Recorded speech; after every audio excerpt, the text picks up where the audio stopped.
5 United States Army soldiers are standing outside at Fort Carson, Colorado. It is early afternoon, clear sky. One of them looks up and stops talking. Above Cheyenne Mountain, home to NORAD, the most heavily defended military installation in North America, something is hovering. Matte white, oval, covered in a pattern of intersecting lines forming irregular polygons, completely motionless, completely silent, the size of a large passenger jet. They watch it for 3 to 5 minutes, then it vanishes.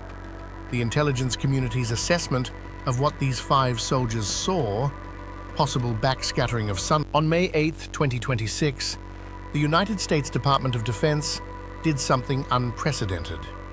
Through a program called PURSUE, Public Unidentified Anomalous Phenomena Records Search and Upload Engine, the Pentagon published 162 classified military files to the website war.gov. Sensor footage, mission reports, intelligence assessments, FBI interviews. Documents stamped secret, NOFORN, 5 eyes, markings that mean these files were never intended for public eyes. 3 more releases followed. By June 2026, the total exceeded 200 documents and 94 pieces of video footage spanning 80 years, from 1943 to 2025. Most of the coverage has focused on 1 or 2 clips, the dramatic ones, the ones that make headlines. Almost nobody has gone through all of it. We did. Every file, every frame, every redacted page. This is part 1. Before we go any further, you need to understand what you're looking at. This is FLIR, forward-looking infrared. It is the primary sensor system on nearly every military aircraft, drone, and surveillance platform the United States operates. What you see on screen is not a camera in the way your phone is a camera. It detects heat. These crosshairs, tracking brackets, heading indicators, the classification markings blacked out along the edges, these are the tools a sensor operator uses to identify, track, and if ordered, engage a target. This system can distinguish a specific aircraft model at 30,000 feet. When the operator locks onto something and cannot identify it, that is not a casual observation. That is a trained professional using equipment purpose-built for identification, telling their chain of command one thing: I do not know what this is. The largest cluster of encounters in these files comes from the Middle East. Iraq, Syria, the Arabian Gulf, the Strait of Hormuz. And these are not peacetime observation flights, these are combat missions. Operations Inherent Resolve, Enduring Sentinel, active war zones. In 2020, across a series of missions over the Arabian Gulf, Air Force Central Command aircraft observed multiple unidentified objects. The reports are written in the flat, clinical language of military intelligence. Document DOW-UAP-D3. Velocity estimated at 321 knots. The object increased speed and changed direction eastward. Document D5. 2 possible UAPs. Velocity 278 knots, increasing speed southward. Document D7 is the one that should stop you. The sensor operator classified the object as a, quote, weapons quality track at 31,000 feet. Weapons quality. The targeting system had a clean enough lock to engage it. The Arabian Gulf encounters are not isolated. September 2020, the Strait of Hormuz. A UAP observed during naval operations. The mission report notes something unusual: multiple guard calls on emergency frequencies. unexplained link losses between aircraft. The systems went down. November 2020, Iran. 2 UAPs observed 5 minutes apart. February 2023, Syria. 3 possible UAPs detected near Shaddadi at 24,000 feet. Weapons system video recorded.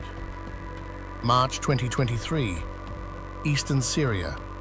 An F-16 flight reports multiple UAPs during a defensive combat air patrol. Then, the geography shifts. January 2024, Greece. October 2023, the UAE. July 2024, the Gulf of Aden. Djibouti, 2 round white-hot UAPs moving at 240 nautical miles per hour. That file carries a classification caveat for Finland, Sweden, and NATO. Our allies are in the loop. And then, the Pacific. A Special Operations Unit, the 16th SOS, Air Force Special Operations Command, observes a UAP in the East China Sea, November 2016. A P-8A Poseidon, a maritime patrol aircraft, is operating 55 nautical miles northwest of Latakia, Syria. The crew detects an unidentified object flying low over the water at approximately 500 knots. That is 575 miles per hour at sea skim altitude. The crew initially reports it as a possible missile. They observe it for 2 minutes before it moves out of range. This is the earliest modern military mission report in the Pursue collection. It sets a tone. These are not slow-moving anomalies drifting through empty sky, but some of them are. October 31st, 2024. A US aircraft locks onto an oval, orb-shaped object. It appears to be moving slowly. The crew watches it, and watches, for over 2 hours, 120 minutes. Whatever this was, balloon, drone, classified platform, or something else, it held the attention of a military crew for 2 hours. That is not a misidentification. Not everything in these files is a dot on a thermal screen. In March 2023, the Air Force Office of Special Investigations filed a classified intelligence report describing, and this is a direct quote, a large blue, featureless triangular object with a solid, unwavering silhouette, emitting powerful, whitish-blue light from multiple points along its perimeter. That is not a UFO blog. That is a classified AFOSI intelligence document filed through official channels. The same year, September 2023, the FBI interviews a federal employee at a military base. The witness has 15 years of experience working around military aircraft and drones. They describe a cigar-shaped object, metallic bronze, the length of 2 to 3 Black Hawk helicopters, an extremely bright, diamond white light, completely silent, visible for 5 to 10 seconds. The FD-302, the FBI's standard witness interview form, includes a detail that matters. The witness stated that in 15 years they had never seen anything like it. Now, the story we started with, the full version. February 15th, 2022, Fort Carson.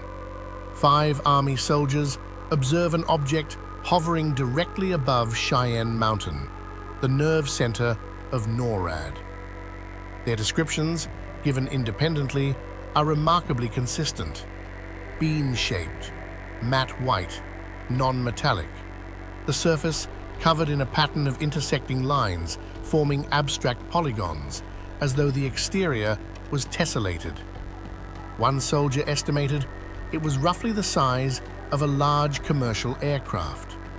Hovering between 300 and 500 feet above the mountain, motionless for 3 to 5 minutes. No sound, no contrails, no navigation lights, no visible propulsion, and then gone.